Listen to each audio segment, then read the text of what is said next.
ከሰሞኑ በጂንካ ከተማ የተከሰተው የማርበርግ ወረርሽኝ ቫይረስ ከኢቦላ ጋር ተመሳሳይነት ያለው ሲሆን ሰዎች ላይ ከፍተኛ የሆነ የደም መድማት፣ ትኩሳት እንዲሁም ደግሞ ሰዎች ካልታከሙ 90% በሚሆኑት ላይ የሞት አደጋን የሚያስከትል ወረርሽኝ ነው።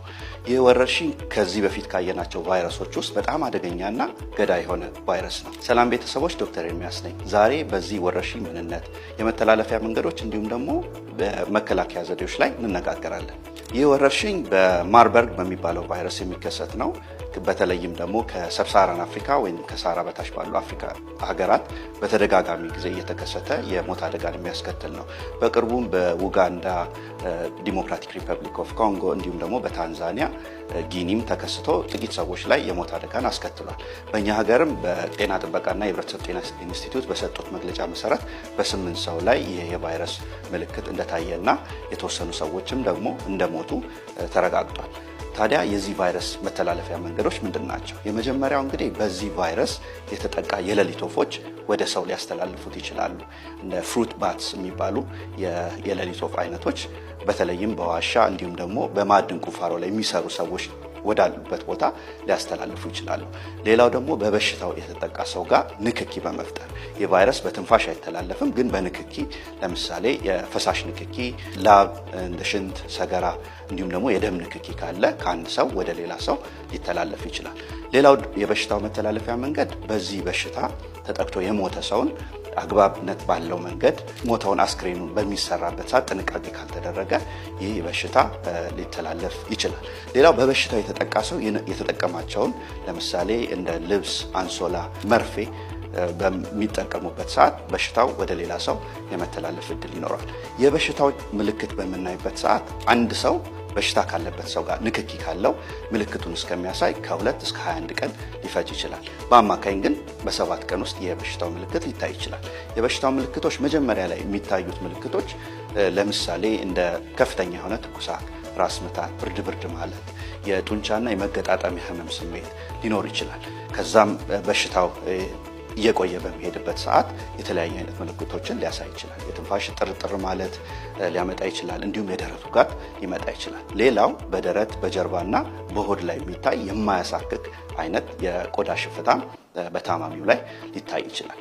መጨረሻ ላይ በሽታው ሕክምና ካላገኘና ከቆየ የተለያየ አይነት ችግሮችን ያመጣል። ለምሳሌ ከፍተኛ የሆነ የደም መድማት ከአፍንጫ፣ ከአፍ፣ ከብልት እንዲሁም ደግሞ ከሰገራ ጋር ደም የቀላቀለ ሰገራ ሊኖር ይችላል። ሌላው የሰውነት አካላትን በማጥቃት ለምሳሌ እንደ ኩላሊት፣ ጉበት እና ጣፊያን በማጥቃት የሞት አደጋ ሊያስከትል ይችላል። ይህ የማርበርግ ቫይረስ ክትባት የለውም፣ እንዲሁም ደግሞ መድኃኒትም የለውም። በበሽታው የተጠቃ ሰውን ለማከም አጋዥ የሆኑ ህክምናዎችን የምንጠቀመው የፈሳሽ ህክምና ሊደረግ ይችላል። ከዛ ባለፈ ደግሞ የተለያየ የደም ሴሎችን በመተካት ህክምና ሊሰጥ ይችላል። ታዲያ በዚህ የገዳይ በሆነው የማርበርግ ቫይረስ ራስዎን ለመጠበቅ የሚከተሉትን መከላከያ መንገዶች መጠቀም ይችላሉ። የመጀመሪያው ቅድም የተነጋገርናቸውን ምልክቶች በራስዎ ላይ ካዩ በአፋጣኝ ወደ ጤና ተቋም በመሄድ ምርመራ ማድረግ ይገባዋል። ከዛ ውጪ ደግሞ በበሽታው የተጠቃ ሰው ጋር ንክኪ ካለዎትም ራስዎን ወደ ጤና ተቋም በመሄድ ምርመራ ማድረግ ይገባል። ሌላው በበሽታ የተጠቃ ሰው ጋር ንክኪን መቀነስ በጣም አስፈላጊ ነገር ነው። ለምሳሌ ቅድም እንደተነጋገርናቸው ማንኛውም አይነት የፈሳሽ ንክኪ፣ ደም እንዲሁም ደግሞ ሽንት፣ ሰገራ፣ ማስታወክ እነዚህ የመሳሰሉ እንደ ንፍጥ፣ እንደ ላብ የመሳሰሉት ነገር ከበሽታው ከታመመው ሰው ወደ ጤናማ ሰው የማስተላለፍ እድላቸው ከፍተኛ ነው። ስለዚህ በበሽታው ለተጠቃ ሰው እንክብካቤ በሚያደርጉበት ሰዓት አስፈላጊውን የጥንቃቄ እርምጃ መውሰድ አለበት። ለምሳሌ የአፍንጫና የአፍ መሸፈኛ ማስክን ማድረግ እንዲሁም ደግሞ ግላፍ በመጠቀም እንክብካቤ ማድረግ ይቻላል። ሌላው በዚህ ቫይረስ ተጠቅቶ የሞተን ሰው አስከሬን የሚሰራው በባለሙያ ቢሆን ይመከራል። ከዛም ደግሞ አላስፈላጊ የሆኑ የቀብር ስነስርዓቶችን ማስወገድ እንዲሁም ደግሞ የሞተው ሰው የተጠቀማቸው ማንኛውም አይነት ቁሳቁሶችን ማስወገድ ይገባል።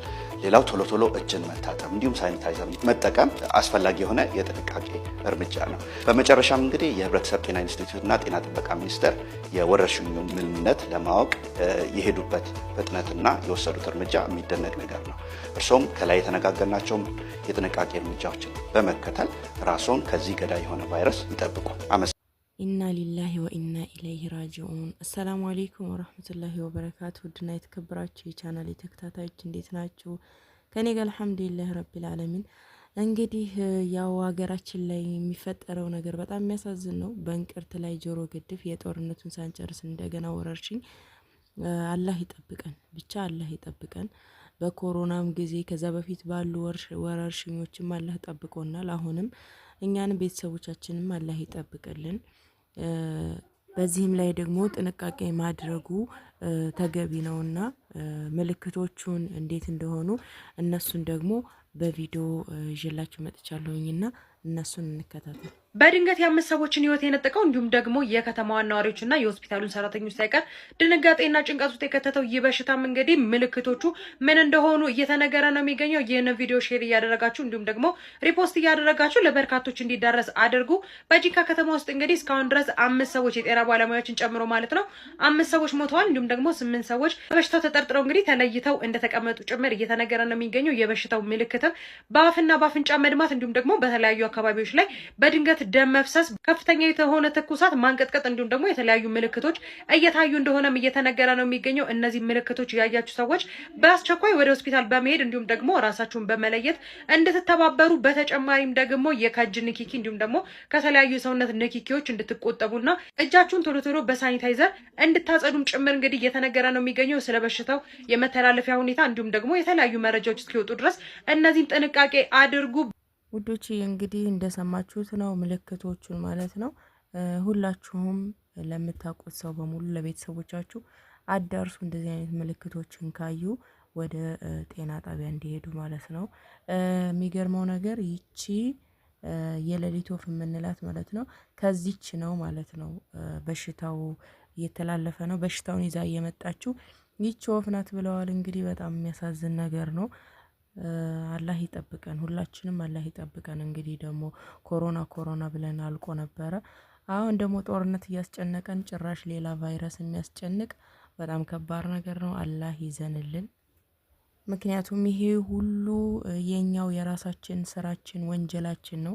እርስ በርስ እየተባላን በጣም እኔ እንጃ እንደዚህ አይነት ነገር ባይመጣብን ነበር የሚገርመው። የሰው ልጅ ተጨቃክኖ የሰው ልጅ ነፍስ በቃ ልክ የዶሮ ነፍስን ያክል ቦታ ያልተሰጠበት ጊዜ ነውና እንደዚህ እርስ በርሳችን እየተጨፋጨፍን እየተጫረስን አላህ ይሄን እንደዚህ አይነት ነገር ባያመጣ ነው የሚገርመውና እንደውም አንዳንድ ጊዜ ሳስበው እኛ ኢትዮጵያኖችን የሆነ አደጋ አምጥቶ ወይ የጎርፍ አደጋ ወይ የንፋስ አደጋ የሚጨርሰን ሁላ ይመስለኛል አንዳንድ ጊዜ ማለት ነው። በጣም ከባድ ነው። ክፋታችን በቃ ስራችን መጥፎነቱ አይገልጽም። ይሄ ነው ብላችሁ የምትገልጹት ነገር አይደለም። እና የሆነ በላአ የሚመጣው ደግሞ ሁላችንም ነው የሚያካትተው። ጥሩም ሰራ መጥፎም ሰራ ሁሉንም ነው የሚያካትተው። እና አላህ ይጠብቅ። ይህንን በላአ አላህ ያንሳልን ነው የምለው። ሁላችንም ቤተሰቦቻችንም አላህ ይጠብቃቸው። ለመጨረሻ ለጥንቃቄም እንዲሆናችሁ አንድ ቪዲዮ ላሳያችሁ። እባካችሁ ይህን መልእክቴን ለሁሉም አድርሱልኝ። እኔ ኢትዮጵያዊ ነኝ፣ ሁላችንም ኢትዮጵያኖች ነን። የመጣብን መከራ በጣም ከፍተኛ ነው። በጦርነት በተለያየ ነገር ወይም ደግሞ በረሃብ በችግር ወይም ደግሞ በሰው ሰራሽ ችግሮች ሲያልቅ የነበረ ህዝብ አሁን ሌላ ነገር ተጨምሮለታል። በእንቅርት ላይ ጆሮ ደግፍ ማለት ነው። የተለያዩ ቫይረሶች የተለያዩ ይሄ ኤችአይቪ ቫይረስን ጨምሮ ያን ህዝብ እንደ ሳር እያጨደው ነው። ምክንያቱም የጤና ተቋማት የሚባለውና ሀገሪቱ ላይ ያለው አስቸጋሪ ነገሮች ይሄንን ነገር ኮንትሮል እንዳናረግ ያለውን ነገር መቆጣጠርና ማየት እንዳንችል አድርጎናል። እኔ አሁን ከስራ እየወጣው ነው። እውነት በጣም ነው የደከመኝ። ከስራ ነው የምወጣው። በጣም 11 ሰዓት ምናምን ሰርቼ ነው ከስራ የምወጣው። ግን ይሄን ነገር መልስ ሳላስተላልፍ ህሊና ያላርፍ ስራ ላይ ነው። በደቡብ ክልል መርቡርግ ቫይረስ የሚባል ከኢቦላ የከፋ በጣም አደገኛ የሆነ ቫይረስ ከኢቦላ የከፋ ተከስቷል። ይሄንን ደግሞ የአፍሪካ ጤና ድርጅት የአፍሪካ ጤና ተቋማት የሆነ አረጋግጧል። 9 ኬዞችን አግኝቷል። የዓለም ጤና ድርጅት መሪ የነበረው ቴድሮስ አድሃኖም ይሄንን ነገር መከሰቱን ለዓለም ጤና ድርጅት አሳውቋል። የኢትዮጵያ ግን ምን ላይ እንዳለ አልተረዳውም። እነዚህን ዜና ነው ለጊዜው ያየሁት። ምን ልል ፈልጌ ነው? ሳይቃጠል በቅጠል እኔ ነገ የሆነ ነገር በጅምላ ነው የምትቀበሩ። በቃ ኢቦላን ምን ያህል ዋጋ እንዳስከፈለን ያያችሁና የተመለከታችሁት ነው። ይህ 80% ከኢቦላ የከፋ ገዳይ የሆነ በሽታ ነው የመጣው። ይሄንን በሽታ ባስቸኳይ እንደው ማህበረሰቡ ራሱን በማቀም ምክንያቱም በትንፋሽ በመነካካት በፈሳሽ ይተላለፋል።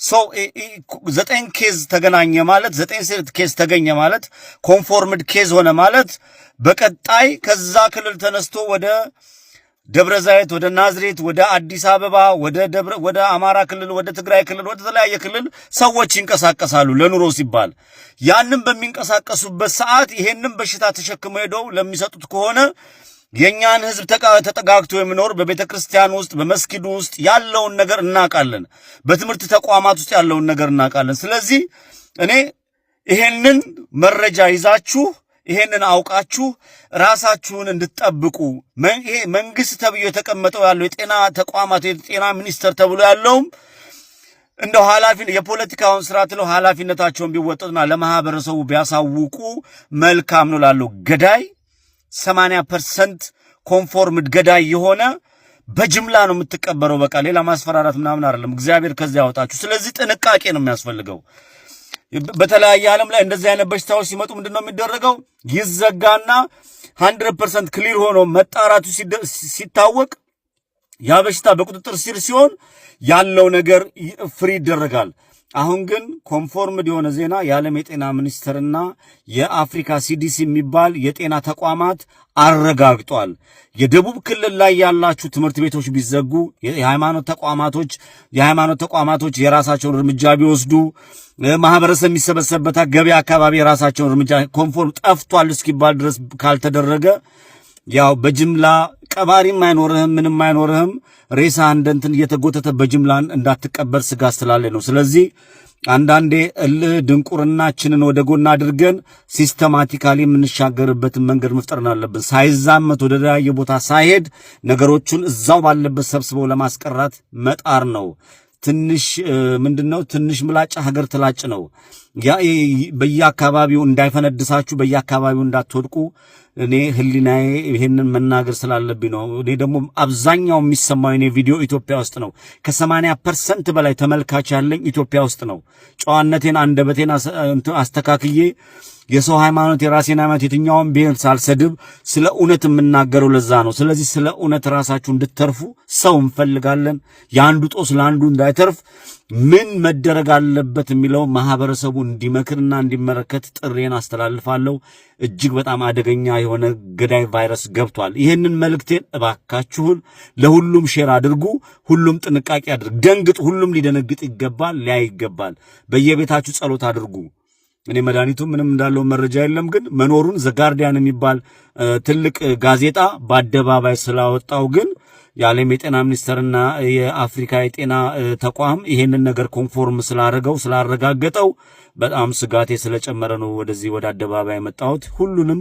ለምታውቁት ሰው ሼር አድርጉ ፍሩና ተጠንቀቁ በየቤታችሁ ጸልዩ መልእክት ለማስተላለፍ ነው አመሰግናለሁ ስለምታካፍሉ ውዶች እንግዲህ በደንብ እንዳዳመጣችሁ ተስፋ አደርጋለሁኝ ለቤተሰቦቻችሁ ለምታውቁት ሰው በሙሉ ጥንቃቄውን እንዲያደርጉ ተናገሩ ማለት ነው እንግዲህ ካላህ በታች መጠንቀቂያ መንገዶችን መጠንቀቅ አለብን እያዳመጥን ማለት ነው እና ይሄንን ይመስላል የዛሬ ቪዲዮ ለምታውቁት ሰዎች በሙሉ ሼር አድርጉላቸው ኢንሻአላህ አላህ ይጠብቀን ሁላችንም ዱአ አድርጉ የኛው ስራ ነው እንደነገርኳችሁ ሁላችንም በዱአ እንበርታ አላህ ይሄንን ያመጣውን በላ ያንሳልን በቀጣይ ቪዲዮ ኢንሻአላህ ተመልሼ እመጣለሁ አላህ ሰላማችን ብዝት ያድርገው ሀገራችንም ሰላም ያድርግልን ወሰላሙ አለይኩም ወራህመቱላሂ ወበረካቱ